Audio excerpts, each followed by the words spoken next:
અને જેને તકલીફો છે, ટીબીના લક્ષણ ધરાવે છે એવા બધા પહેલા આવે, એવું તમારે ધ્યાનમાં રાખવાનું. એટલે તમે કોને પ્રાયોરિટી મોકલો એ તમને ખબર હોવી જોઈએ, એમ મારું કહેવું છે. અને જે અમે તમને સમજાવ્યું છે એ આ સમજાવ્યું છે કે આ બધું તમે દરરોજ કામ કરી દો તો ડ્યુરિંગ, હવે ધારો કે 10 દિવસ પછી હું તમારા પીએસસી માં એક્સરે વાન મોકલું તો તમારે એ ધ્યાનમાં રાખવાનું, દરેક આશા વર્કરને કહેવાનું જે લક્ષણ વાળા હતા ને એ બધા એક્સરે માટે આપણા પીએસસી માં મોકલી દેવાનું. અથવા તો હું સબ સેન્ટરમાં પણ એક્સરે વાળું ગોઠવું તો 2 સબ સેન્ટર ભેગા મળીને એ જેટલા બી એક્સરે પાડો એ બધા પહેલા ટીબીના લક્ષણ વાળા હોવા જોઈએ. હવે એ પતી જાય, હવે એ તમે ગણતરી કરી ટીબીના, બધી આશા વર્કરને બેસાડી અને પૂછ્યું ભાઈ કેટલા ટીબીના લક્ષણ વાળા છે, એટલે એક સીએચઓ કીધું ભાઈ મારા ત્યાં 100 આવે છે. બીજા બાજુવાળા સીએચઓ ફોન કર્યો ભાઈ તારા કેટલા છે, એટલે કે મારે 100 છે. તો તમારા 100 100 200 એ એક્સરે ત્યારે પડી જવા જોઈએ બપોર 2 થી 5 માં. એ તમારે ધ્યાનમાં રાખવાનું. હવે એ જેટલાના એક્સરે પડ્યા એ આશા વર્કરને ફોર્મેટમાં પાછળ લખ્યું છે કેટલાના એક્સરે પડ્યા, એમાંથી પોઝિટિવ કેટલા, અને પછી માઇક્રોસ્કોપી અને પોઝિટિવ કેટલા એ લોકો ત્યાં ટીક કરીને લખી દેશે કે આટલાના એક્સરે પડ્યા. પછી સેકન્ડ રાઉન્ડમાં મેં 10 દિવસ પછી કીધું ભાઈ હવે પરથી તમારે ત્યાં એક્સરે આવે છે તો તમારે, અથવા નથી આવતું તો નજીકમાં તમારે લખીને મોકલવાનું સીએસસી માં, ત્યાં સુધી ડાયાબિટીસ વાળા પેશન્ટોને કે ભાઈ જાઓ આ હું લખીને આપું, ચિઠ્ઠી મફત થઈ જશે, બરોબર. અથવા તમારી ગાડીમાં, પીએસસી ની ગાડીમાં બધાને 10-20 જણને ભરી ત્યાં એક્સરે માટે મોકલી દેવાના, એ એક્સરે થાય. એ રૂટીન કામગીરી ધીરે ધીરે કરીને આપણે આગળ વધારવાની, રેફર કરી ખ્યાલ આવી ગયો. તો એ પ્રમાણે તમારે જે દિવસે જે ઘટના ઘટી એ જ રિપોર્ટિંગ કરવાનું, બરોબર. તો તમારે 30 દિવસ પછી ઉપરનું સ્ક્રીનિંગ નહીં આવે, પછી નીચેનું જ આવશે. એક્સરે કેટલાના કર્યા, એબનોર્મલ હોય તો તમારે 11 ખાનામાં લખવાનું. આજે જેટલા માઇક્રોસ્કોપી માટે એ તમારે 11.1 અને 11.2 માં લખવાનું. અને ઓપીડી માંથી જે કામ થયું એ તમારે 12 નંબર અને 13 નંબરમાં લખવાનું. 30 દિવસ અત્યારે આજથી 30 દિવસ સુધી, જ્યાં સુધી તમારો સર્વે કમ્પ્લીટ થતો નથી, એમાં તમારા આશા વર્કર વત્તા તમારી ઓપીડી માંથી જનરલ પોપ્યુલેશન જેટલા આયા હોય એનું તમારે સરવાળો કરીને આ બધું ભરવાનું થાય. 30 દિવસ પછી તો ખાલી નીચલી જ કોલમ આવશે 11, 12 ને 13. ચલો, હજુ પણ કોઈને કઈ પૂછવું છે? વિજય છે? વિજય, હા બોલો બોલો બોલો. હા સર, આપણે જે આશા બહેનોને જે ફોર્મ આપ્યું છે બરાબર છે, એમાં જે વનરેબલ નું તો આપણે સાઇન સિમ્ટમ્સ હોય તો લખીએ નામ, પણ જે જનરલ પોપ્યુલેશન છે એમાં કોઈને સાઇન સિમ્ટમ્સ હોય તો એ ફોર્મમાં નામ લખવાનું એમનું? હા, લખવાનું જ. એ ઘરમાં ગયા એમાં એક નામ લખી જ દેવાનું અને આગળ જનરલ નો જી લખી દેવાનું. એટલે તમને ખબર પડે કે ઉપરના નામ છે એ પેલા છે વલ્નરેબલ ગ્રુપના છે, અને જે જી લખેલો છે એ જનરલ વાળાનો છે. હને? તો એ પછી નીચે 12 નંબરમાં તમારે લખવાનું વલ્નરેબલ અને જનરલ સ્ક્રીનિંગ કેટલાનું થયું, અને એમાંથી પ્રિઝમ્પટિવ હતો તો એ બંનેનો સરવાળો 13 નંબરમાં લખી દેવાનો. Okay sir. હને? એ 13 નંબરમાં લખવાનું. સરસ, વેરી ગુડ. સર જે ઓપીડી માં તમે કીધું ને જનરલ પોપ્યુલેશન પ્રિઝમ્પટિવ નીકળે કે નહીં એ લખવાનું, હવે કોઈક વાર એવું થાય કે લાઈક આશાઓએ સર્વે કરી દીધું છે વલ્નરેબલ નું, અને એ ટાઈમે એમને કોઈ સ્ક્રીનિંગમાં નથી મળ્યું પ્રિઝમ્પટિવ, અને અમારી ઓપીડી માં કદાચ આવ્યું એ જ પેશન્ટ વલ્નરેબલ ગ્રુપ વાળું, તો એ અમારે વલ્નરેબલ માં બતાવી દેવાનું એ દિવસનું પ્રિઝમ્પટિવ? હા, એ બતાવી દેવાનું. 12-13 નંબરમાં તમારે બતાવી દેવાનું, બરોબર. એવા ઘણા ઓછા હશે, કદાચ એવું બને આજે આશા વર્કર ગઈ એ પેશન્ટ ના મળ્યો હોય, અથવા તો ભલે એને લખી દીધું હોય, બરોબર, પ્રિઝમ્પટિવ લખી દીધું હોય, અને એ તમારી ઓપીડી માં આવ્યો અને તમે એને આઈડેન્ટિફાઈ કરો તો એ 13 નંબરમાં બતાવી દેવાનું. એટલે ટૂંકમાં એવા નંબર બહુ ઓછા હશે જનરલ પોપ્યુલેશનમાં. આશા વર્કર જનરલ પોપ્યુલેશનમાં જો સિમ્પટોમેટિક હશે તો એ બધાને જ્યારે એક્સરે માટે મોકલશો તો એવા બધા તો પહેલા જતા જ રહેવાના છે, અને એવા બધા જેટલા બી સિમ્પટોમેટિક છે એક્સરે વાન આવશે ત્યારે આવશે, પણ તમે સ્પુટમ તો ઉઘરાણી કરવાનું ચાલુ કરી દેશો ને, ખ્યાલ આવ્યો ને? હા ને? તો એવા વ્યક્તિનું તો સ્પુટમ તમે લઈ લીધેલું હશે, 11.1 11.2 માં આવશે, એટલે એ માણસ તમારી જોડે આવશે શેના માટે? મેડમ પેલો ગળકો આપે તો એનો રિપોર્ટ શું આવ્યો, અને હવે મારો એક્સરે ક્યારે કરશો? ખ્યાલ આવ્યો? ને? તો એમાં કોઈ ચિંતા કરવાની જરૂર નહીં, કારણ કે એને પ્રિઝમથી જો જનરલમાં બી આશાએ બતાવી દીધું હોય અને તમે લખી દીધું હોય તો એના સ્પુટમ તો તમે ઉઘરાણી કરી દેશો કે ભાઈ આ બધા સિમ્પટોમેટિક છે, એના સ્પુટમ લાવો. ચલો, પછી એક્સરે એબનોર્મલ આવે એ પાછળથી આવશે. એક્સરે પડશે ને એબનોર્મલ આવશે ત્યારે તમે એનું સ્પુટમ ઉઘરાણી કરશો. પણ સિમ્ટમેટિક નું તો ઉઘરાણી ચાલુ થઈ જશે તમારી. એવું તો છે નહીં કે ભાઈ સિમ્ટમેટિક ના પહેલા એક્સરે પડશે અને પછી તમે સ્પુટમ કરાવશો, એવું તો છે નહીં, હે ને? તો જ્યારે પ્રિઝમ્પટિવ હોય, શંકાસ્પદ ટીબી નો દર્દી જેને ખાંસી છે, સાંજે તાવ આવે છે, વજનમાં ઘટે છે, એવા બધાના તો તમે સ્પુટમ ઉઘરાણી ચાલુ કરી દેશો એટલે તમારો એ રિપોર્ટ 11.1 અને 11.2 માં ચાલુ થઈ જશે, બરોબર ને? Okay okay. અને પછી જેટલા બચ્યા, હવે એ બધાના એક્સરે બી કરવાના થાય, જેટલા પોઝિટિવ નીકળી ગયા તો તમારા બારોબાર નંબર પડી ગયા, ટીબી પેશન્ટ થઈ ગયા, બરોબર? અને જેટલાના એક્સરે એબનોર્મલ આવશે એવાના પછી પાછળથી તમારે પહેલા એક્સરે થશે ને પછી પાછળથી સ્પુટમ ઉઘરાવાનું થશે, હા. તો જેટલા લક્ષણ વાળા છે એ તો પહેલા બધાના સ્પુટમ થઈ જશે અને પછી એક્સરે થશે, અને જે એક્સરે પહેલા થશે એનું પાછળથી સ્પુટમ ઉઘરાવાનું થશે. તો એ મેનરમાં તમે કામ કરશો એટલે આશા વર્કર જોડે એ ટેલી કરતા રહેવાનું કે ભાઈ તમારે આટલા એક્સરે માટે આવ્યા તો ત્યાં ટીક કરો, લખો આ તારીખે એક્સરે માટે આવ્યા, અને એબનોર્મલ છે લખો તો એબનોર્મલ લખ્યું એટલે ભાઈ લાવો એનું સ્પુટમ ઉઘરાણી કરવાની, હા ને? તો એ એક્સરસાઇઝ તમારે કરવાની. જ્યારે એક્સરે પતી જાય એટલે આશા વર્કરને બેસાડીને કોને એક્સરે માટે મોકલ્યા હતા, ગયા હતા, એ ટીક કરતા રહેવાનું, બરોબર? હા ને? બરોબર, એટલું ધ્યાનમાં રાખવાનું. તો ઘણી વખત એવું પણ બને કે ડાયરેક્ટ પેશન્ટ જઈને એક્સરે પડી આવે, CSE માં એને તકલીફ છે એટલે જઈને પડી આવે, તો આશા વર્કરને એ લોકો સ્ક્રીન આ બધા દરરોજ કામ કરે ત્યારે કહી દે કે ભાઈ તમે જો ક્યાંક એક્સરે પડીને આવો તો મને કહેજો કે ભાઈ હું એક્સરે પડી આવી છું. તો એ તમારા એમાં રિપોર્ટિંગમાં તમે એક્સરે પડી ગયું છે એવું આશા વર્કર ત્યાં ટીક કરી દે, હા. તો પાછળના દિવસોમાં પણ તમારે 30 દિવસ પછી આશા વર્કરને 15 ઘર ફરવાનું કહેવાનું, અને એમાં પૂછે કે ભાઈ એક્સરે પડ્યા, આ પડી ગયો તો એ ટીક માર્ક કરે, ક્યાં પાડ્યો તો કે CSE જઈને હું પડી ગયા, બરાબર? તો એ એક્સરે કેવો હતો, સાહેબે શું કીધું, નોર્મલ હતો, એટલે તમારે ત્યાં લખી દેવાનું આ તારીખે એક્સરે થઈ ગયો, અને નોર્મલ હોય તો તમારે કશું કઈ કરવાનું નહીં, બરાબર? એ જે તે CSE માં કદાચ નંબર પડી ગયો હોય તો એ નંબર પડીને એને નેગેટિવ કરીને ક્લોઝ કરી દેશે, અને જો તમારે કરવાનો આવે તો આપણે કરી દેવાનું, નંબર પાડીને ક્લોઝ કરી દેવાનું, શું વાંધો છે, બરોબર ને? ખ્યાલ આવ્યો હું શું કહેવા માંગુ? તો એટલા જ પ્રિઝમ્પટિવ તમારા થશે, તમે રજીસ્ટર કરશો એટલે તમારા એટલા પ્રિઝમ્પટિવ થશે એ રહ્યા, હે? તો એ બધાનો તમે એક્સરે કર્યો છે એવું તમારા એમાં સબસેન્ટરમાંથી એ નોંધણી થવાની છે, તમારા આઈડી માંથી નોંધણી થવાની છે. એટલે તમારે જેટલાનો એક્સરે પડે એ બધામાં તમારે એ આશા વર્કરને કહે, જેનું સ્પુટમ આવ્યું આશા વર્કર લખે કે આનું સ્પુટમ આવી ગયું, એ ધ્યાનમાં રાખવાનું. એટલે એબનોર્મલ એક્સરે લખે એટલે સ્પુટમ આવી જવા જોઈએ, અને જેમાં સિમ્પટમ લખ્યા છે એ બધાના પણ સ્પુટમ અને એક્સરે થવા જોઈએ, એવું ધ્યાનમાં રાખવાનું, હા ને? તો એનો ચોપડો જે છે એ તમારા પાછલા દિવસોમાં 30 દિવસ પછી એ 15 ઘર ફરે અને આવું પૂછીને આવે એટલે એ તો કેટલી વાર લાગે, 10 મિનિટ લાગે, અડધો કલાક થાય 15 ઘર ફરતા. ખાલી આવું પૂછવાનું જ ને કે ભાઈ અગાઉ ક્યાં કોણ એક્સરે પડાઈ આવ્યું, કોને આવું છે, એવું પૂછતા આવે, બસ. અને ભાઈ મીટિંગ કરો એટલે એની સામે લખી લે એટલે તમને એ રિપોર્ટિંગ કરતા ફાવે કે ભાઈ આજે આટલા જણનું એને લખ્યું એટલે આજે રિપોર્ટ કરી દેવાનું, એમાંથી સ્પુટમ લેવાના થયા એટલે રિપોર્ટ કરવાનું કે ભાઈ આટલા જણ, કારણ કે એ જે એબનોર્મલ એક્સરે હશે એને તમારે પ્રિઝમ્પટિવ તરીકે 11 નંબરના કોલમમાં બતાવવા પડે, અને એનું જો ઉઘરાણી કરી હોય સ્પુટમ માઇક્રોસ્કોપીની તો નીચે 11.1 અને 11.2 માં લખવું પડે, એટલા માટે. એટલે આશા વર્કર દરરોજ જે પણ કામ કરીને આવે એ તમારે ઉઘરાણી ભેગા થઈને કરવી પડશે, અને એને કેવું પડે કે ભાઈ જે તારીખે એક્સરે પડ્યો તું લખીને લાવે, બરાબર? એટલે એ તમને લખાવે તો જ તમે રિપોર્ટિંગ કરી શકશો, નહીં તો નહીં કરો.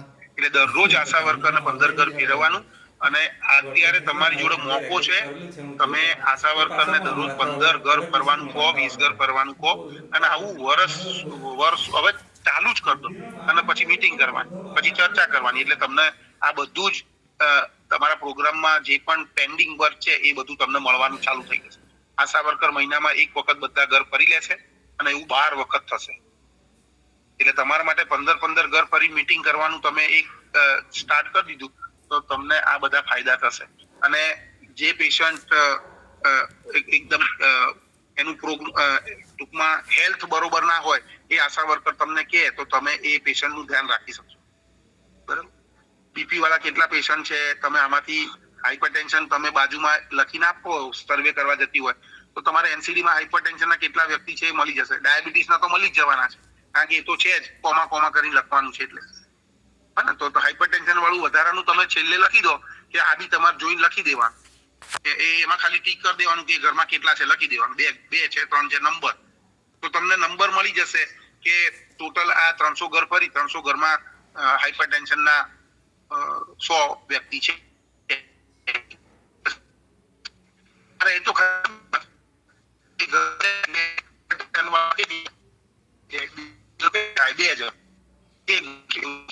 એટલે તમને પ્રશ્ન કરો બકુલ. Yes sir. બોલો ભાઈ, કઈ પ્રશ્ન સમજવામાં? પ્રશ્ન આપણે 100 દિવસનો આ કેમ્પેન છે, બરાબર? માની લો કોઈ આશા વર્કર 1000 ની વસ્તીની અંદર 300 ઘર છે અને 60 દિવસમાં સર્વે પૂરો થઈ જાય તો બાકીના દિવસમાં 0-0 કરવાનું કે પછી શું કરવાનું? બાકીના દિવસોમાં 1 થી 10 નંબરમાં 0-0-0-0 લખવાનું. 1 થી 10 નંબરમાં ઘટના ઘટી નથી એટલે હવે એ બધું 0-0 તો લખવાનું જ છે બધાએ. આજે કોઈ કારણથી એક આશા વર્કર રિપોર્ટિંગ એટલે ધારો કે આજે સબ સેન્ટરમાં રિપોર્ટિંગ બુધવાર છે અને કોઈ કામ જ કર્યું નથી, ચલો સમજી લો કોઈ કામ જ થયું નથી, નથી પીએચસી માં નથી સીએચસી ના ઓપીડી માં ક્યાંય કશું જ કામ ના થયું તો બધું રિપોર્ટિંગ 0-0-0-0 કરીને લખવાનું તો છે. અને પણ જો તમે સેમ્પલ લીધા હોય, આજે તમે સેમ્પલ લો, જે પણ સેમ્પલ લો આજે લખ્યા હોય તો આજે એ સેમ્પલ રેફર નાટમાં કરું માઇક્રોસ્કોપીમાં એ રિપોર્ટ કરવા, ઉપર બધું 0, નીચે જે થયું એટલું લખવાનું. અને આજે જનરલ ઓપીડીમાં 2 જણ આયા તો એ 2 જણનું સ્ક્રીનિંગ કર્યું તો 2 લખવાનું, 12 નંબરમાં 13 નંબરમાં પ્રિઝમ્પટિવ છે તો 2 લખવાનું. અને એના સેમ્પલ 2 ના લીધા, બંને સલાઈવા છે તો માઇક્રોસ્કોપમાં 11.2 માં 2 લખવાનું. બરાબર? આજે ધારો કે તમને ખબર પડી કે મેં એક્સરે માટે 20 જણ મોકલ્યા હતા, 20 એક્સરે પડીને આયા તો 20 માંથી એબનોર્મલ 3 જણ છે તો 11 નંબરમાં 3 લખવાનું. બરાબર? એ 3 નો તમે સેમ્પલ લીધા તો અહીંયા તમારે 11.1 અને 11.2 માં લખી દેવાનું. બાકી બધામાં બધું 0 છે તો 0 આવશે. અને કારણ કે જેમ જેમ દિવસો જશે એમ કામગીરીમાં એ રીતે 0-0 થશે. પણ 12-13 માં તમે 0-0 દરરોજ લખો તો 100 દિવસ તો એવું નહીં ચાલે, કારણ કે એ તો ઓપીડી નું કામ છે ને. ઓપીડી માંથી તમારે રેફર કરવાનું એટલે ઓપીડી માંથી જેટલા બી તમે જનરલ વલ્નરેબલ તો ઉપર ચાલે જ છે, એ બધાનું તો થઈ જ ગયું છે મેપિંગ. પણ એ વલ્નરેબલ સિવાયનું જે જનરલનું છે એ તમારે 12-13 માં લખવું પડે અને એનું ઇફેક્ટ 11 નંબરમાં પણ આવે, 11.1 11.2 માં પણ આવે. એ તમારે ધ્યાનમાં રાખવાનું છે. હા ને? બરાબર? એક્સરે માટે કદાચ તમે એ લોકો રેફર કરો તો 10 નંબરમાં બી ઇફેક્ટ આવે કે મેં રેફર કર્યા, જનરલ પોપ્યુલેશન માંથી 3 જણને રેફર કરે, 10 નંબરમાં લખવું પડે કે રેફર કર્યા, એવું લખવું પડે. પછી 11 નંબરમાં લખવું પડે કે ભાઈ એ સિમ્પ્ટોમેટિક છે એટલે 13 નંબરમાં લખવું પડે સિમ્પ્ટોમેટિક છે લખવું. એટલે તમારી ઇફેક્ટ 12 નંબરમાં આવે, સ્ક્રીનિંગ કરી 3 જણ, પછી 13 નંબરમાં આવે 3 અને પાછું 3 ને એક્સરે માટે મોકલ્યા, રેફર સમજાયા તો 10 માંથી 10 ના નંબરમાં પણ 3 આવે. બરાબર? અને સિમ્પ્ટોમેટિક છે એટલે તમે સ્પુટમ 3 જણા લીધા તો 11.1 અને 11.2 માં બી આવે. એ ધ્યાનમાં રાખવાનું છે. હા ને? બોલો હજુ કઈ? હેલો. હા બોલો. હા, good evening sir. Good evening. હા, એવું પૂછીશું સર કે વાયરલ જાણે કે કોઈને ખાલી કફ જ છે 2 દિવસથી તો આપણે પ્રિઝમ્પટિવ ગણવાનું એને કે કોલ્ડ જ છે ખાલી? જો કશું ખાંસી છે પછી એ વાયરલ ના લીધે છે કે શેના લીધે છે, બરોબર ને? અત્યારે કરંટ કફ એટલું વિચારવાનું અને એવું નહીં વિચારવાનું કે એને 25 દિવસથી ખાંસી છે, 15 દિવસથી ખાંસી છે, એવું કશું વિચારવાનું નહીં. તમે એવી રીતના લક્ષણોનું કહેશો ને તો આશા વર્કરને એ વસ્તુનો ખ્યાલ ના આવે. બરોબર? અને તો એ જેટલા પણ દિવસની ખાંસી હોય, ખાંસી છે તો એને લઈ લેવાનું, કારણ કે એ તો કી પોપ્યુલેશન છે, એનો એક્સરે તો પાડવાનો જ છે. પણ જો એ સિમ્પ્ટોમેટિકમાં આવતો હોય, કોઈ બી કારણથી ખાંસી છે તો લઈ જ લેવાનું, એને બાકાત નહીં રાખવાનું. પછી એનું સ્પુટમ બી કરી દઈશું અને એક્સરે બી કરી દઈશું. હા ને? તો કોઈ બી કારણથી ખાંસી છે તો લખી દેવાનું. હા, ખાલી શરદી છે તો તમારે ખાંસી ના લખાય, એ તો શરદી જ છે, પછી એ ખાંસી નથી. હા ને? તો એ સિમ્પ્ટમમાં નહીં આવે. પણ હા, કોઈ પણ વ્યક્તિને કશું ખાંસી નથી પણ વજન 5 કિલો ઉતરી ગયું તો એ તમારા સિમ્પ્ટમમાં આવશે. હા ને? કોઈને ખાલી તાવ આવે છે 4 દિવસથી તો એ તમારામાં તાવમાં લખવાનું ને એને પછી સ્પુટમ પણ જોવાનું ને એક્સરે બી કરવાનું, કશો વાંધો નહીં. સાંજે તાવ આવે છે તો એ તમારે લખવું પડે સિમ્પ્ટમ. તો લેવાનું. એવા કેટલા વ્યક્તિ હોય, થોડા ઘણા આવશે, કશો વાંધો નહીં. એનું સ્પુટમ બી થશે અને એક્સરે બી થશે. તમે એને પ્રાયોરિટીમાં લેશો એવું થશે. હા ને? અને સર જે વનરેબિલિટી આપણે ગણીને હા, હાલો તો અમે એમાં તમાકુ ખાતા અને બધા જ ઇન્ક્લુડ કર્યા હતા. નો હા અચ્છા ઓકે તો કઈ વાંધો નહીં, તમે તો થોડુંક દિમાગ વાપરીને એને થોડોક ઓછા નંબર કરીને મેપિંગ કરજો એક નંબરમાં. અને તમે એમાંથી હા બોલો ખાલી આલ્કોહોલ અને ધૂમ્રપાન જ લેવાનું છે ને હવે અંદર?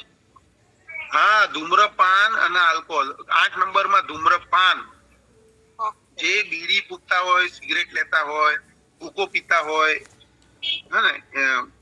ચલમ પીતા હોય એ બધા લેવાના. અને તમાકુ ખાતો કે એવો તો નહીં જ લેવાનો. અને 9 નંબરમાં આલ્કોહોલિક લેવાનો, 9 નંબરમાં દારૂ પીનારા લેવાનો. ઓકે હા થેન્ક યુ સર. તો બરોબર ને, તો એક નંબરના ફોર્મમાં એ ડુપ્લિકેટ ના થાય અહીંયા એ જોવાનું, એટલું ધ્યાન રાખવાનું. બરોબર. અને પછી હું તમને જે બી સુધારા વધારા કરવાના હશે આપણે મેપિંગમાં કરાવડાવીશ. હા ને, પણ અહીંયા જે છે એ તમારા કોમા કરી જેટલા બી નંબર આવે એ આવે અહીંયા આવશે. ઓકે હા sir thank you sir. Okay, હજુ પણ કોઈને કઈ પ્રશ્ન? CHO ખડાના CHO ખડા CHO ખડામાંથી કોઈ CHO નથી ખડામાંથી નથી જોડાયા? ભાઈ પેલા લખ ને ખડા આવ્યું, ખડામાંથી કોઈ નહીં જોડાયું.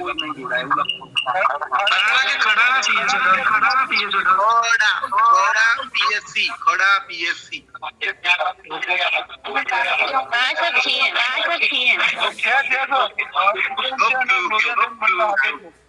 આજુબાજુમાં ઓનલાઈન બેઠા સર મીટિંગ ચાલે છે બ્લોકમાં મીટિંગ ચાલે છે. ઓકે સારું. તો બધાને કદાચ ડોક્ટર સાહેબ પણ હશે, મીટિંગમાં બધા સાથે હશે, તો બધાને ખ્યાલ આવી ગયો હશે કે ભાઈ કેવી રીતના ફોર્મ ભરવાનું છે. નો પ્રોબ્લેમ, કશો વાંધો નથી. હા, તો હજુ પણ મારે ફરતી રિપીટ જો 2-3 દિવસ પછી પાછી આપણે વિષય કરીશું. CHO ને જે પણ આ ફોર્મ ભરવામાં તકલીફ પડતી હશે આપણે ડિસ્કસ કરીશું પાછું.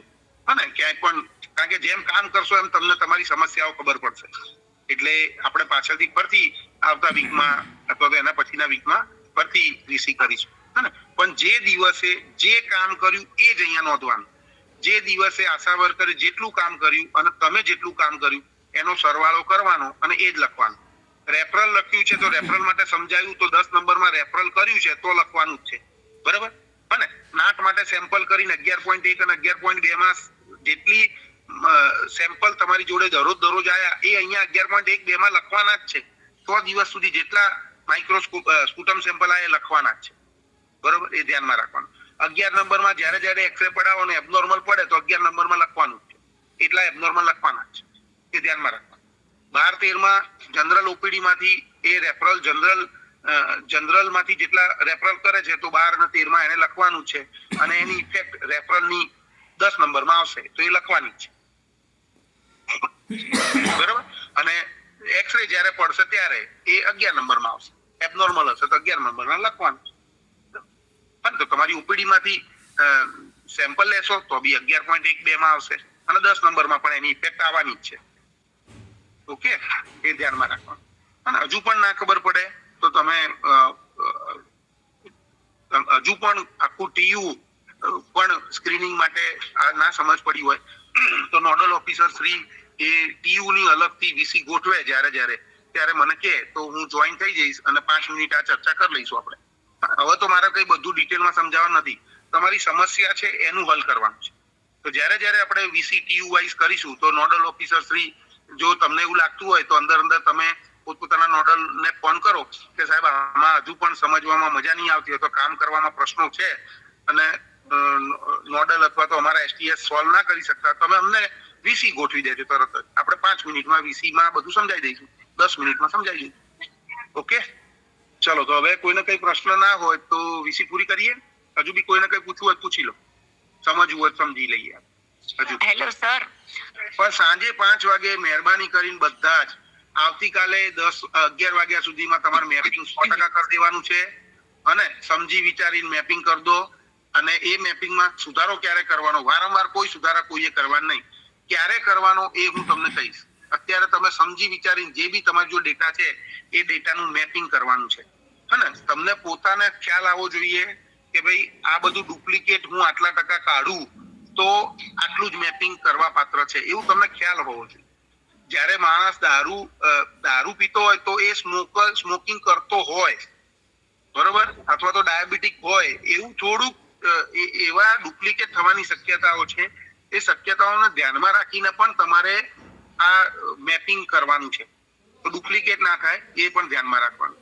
અને તમે 5,000 માંથી તમને આઈડિયા હોય કે મારે આટલી પોપ્યુલેશન આમાં આવે, 1200-1500 એવી પોપ્યુલેશન આવે કે 1000 આવે, એવું વિચારવું પડે તમારે, હા ને? તો એ ખાસ તમારે ધ્યાનમાં રાખવાનું છે. અથવા એવું ના થાય કે કોકે ખોટી રીતે 5,000 માંથી 3,000 કે 4,000 લખી દીધી, તો એવું તો હોય નહીં કે કી પોપ્યુલેશન તમે બતાવી આટલી મોટી હોય, 5,000 કે 6,000 સબ સેન્ટરમાં પોપ્યુલેશન પ્રમાણે, હા ને? તો એ તમે જ્યારે ફાઇનલ સરવાળો કરો ત્યારે તમને ખબર હોવી જોઈએ કે ભાઈ આ સરવાળો હું જે 1 નંબરમાં મેપિંગ કરવા જઈ રહ્યો છું ત્યારે આ જે ફોર્મ છે એનું પહેલા નંબરનું, પછી આ છે એમાં પહેલા નંબરનું, અને છેલ્લેથી બીજા નંબરનું, જે આ 3 જે છે એનો સરવાળો કરું છું તો 5 કે 6,000 ની પોપ્યુલેશનમાં એ 1,000 આવે છે, તો એ માન્ય ગણાય. પણ તમે 5,000 લખી દો, 4,000 લખી દો તો એ માન્ય નથી, એ ખોટો આંકડો છે. એમ ખ્યાલ આવ્યો? એ તમારે સમજવાની જરૂર છે. એ થોડું સમજજો અને પછી આ ભર દેજો. અને ભર્યા પછી જે પણ આંકડો આવે એ થોડુંક, ધારો કે 1,100 આવે, 1,200 આવે, 1,300 આવે કે 800-900 આવે, ઇસ્યુ નથી. પણ એવો ખોટો આંકડો ના રિપ્રેઝન્ટ થાય કે 2,000 3,000 આવી ગયા, 4,000 આવી ગયા, એવો ખોટો આંકડો છે. 50% વલ્નરેબલ કી પોપ્યુલેશન હોય એવી શક્યતાઓ ઓછી હોય, કારણ કે એ બધું ડુપ્લિકેટ થતું હોય, હા ને? તો નાના બાળકો બી આમાં ના આવે, અથવા યંગ એજ ગ્રુપ છે 60 વર્ષથી નીચે, એમાં કોઈ જ પ્રોબ્લેમ નથી, કોઈ વ્યસન નથી, બરાબર, તો એ બી અહીંયા નહીં આવે. અથવા તમાકુ ખાય છે તો એ અહીંયા નહીં આવે, હા ને? તો એવા બધા બી ઘણા બધા નીકળી જશે. તો એ પણ અહીંયા તમારે ધ્યાનમાં રાખવાનું છે. એટલે તમારી પોપ્યુલેશન જે છે એ એક વખત અહીંયા નાખજો. પછી હું તમને સર્વે પતી ગયા પછી તો બધાનો સર્વે પતી જશે એટલે સાચી જે માહિતી છે એ આપણે અહીંયા કેવી રીતના અપડેટ કરવી એ સમજાઈશ. એટલે આપણે પછી આગળ એક જ વખત ચેન્જ કરીશું મેપિંગમાં, અને એમનો એ પ્રમાણે સાચો આંકડો લખી દઈશું. હજુ બી કોઈ કઈ વસ્તુ છે?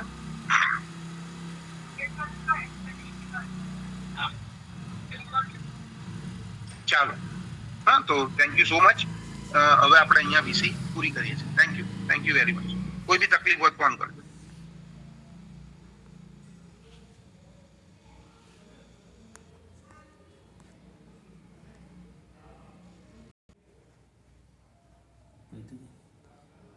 છેથી